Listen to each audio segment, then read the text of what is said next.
الو. الو سمعتني؟ انت تسمعني؟ ايه عاد اسمعك هسه، انت ما كان بي الارسال مليح.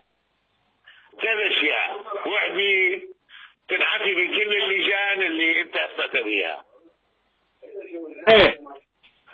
اثنين، التفتيش راح يدزون عليك يحققوا معك ببغداد. ايه. ثلاثة، من ترجع من التفتيش تنتقل على مستشفى تشتغل جراح. انت ليش قاعدون خيرتين؟ ليش انا عاد ايش حدا اشتغل بالمستشفى هاي؟ ما هذا عندي حكي شغل له. جراح، لانه الجراحه ما يحتاج ادلل واطبل بالشغل مالي. هاي وحده. ثاني شيء هو يعرف انا كم شظيه مطلع، كم جرح متخيط. ايه يعرف الهاي، يعرف كم مريض معالج، يعرف. ايه. ويطلعني من اللجان.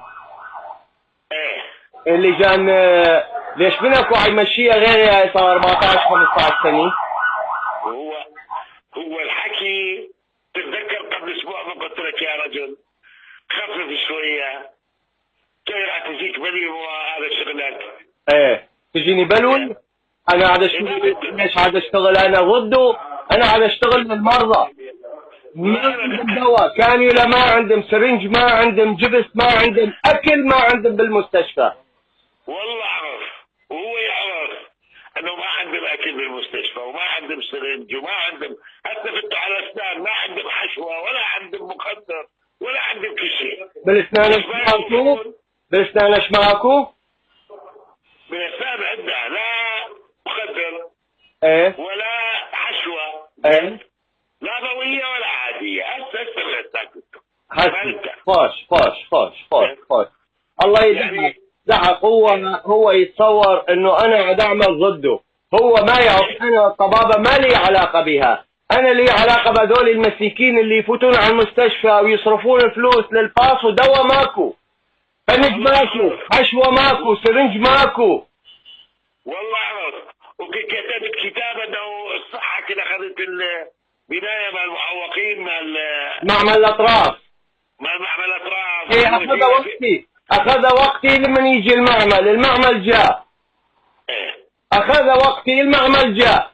قالوا نصب المعمل بالشارع. تقبل ان نصب المعمل بالشارع؟ يدي يسووا له باي الساحه مع السيارات. هاي الساحه يعملوا له بنايه، منين نعمل له بنايه اذا البنايه مالته بمليار ونص؟ بيعملوا كرفانات. احد يخلي يعمل بكرفانات، معمل ملوث بكرفانات؟ ما هو هذا الحكي، هذا موافق الدكتور ليث، قالوا له الدكتور ليث. اما ما يصير، المنظمه رفضت، جابوا منظمه تقبل. على كل هسه اجي يمه ايش يريد تخليه يعمل؟ ايش يريد تخليه يعمل؟ هو المفروض تجي تتفاهم معه، لا تخليه ينطلق بغضب وعاجل. صار دكتور صار. قل له انا ما هدفي انت، انا هدفي الناس. ايه صار. ايه شكرا جزيلا مع السلامه.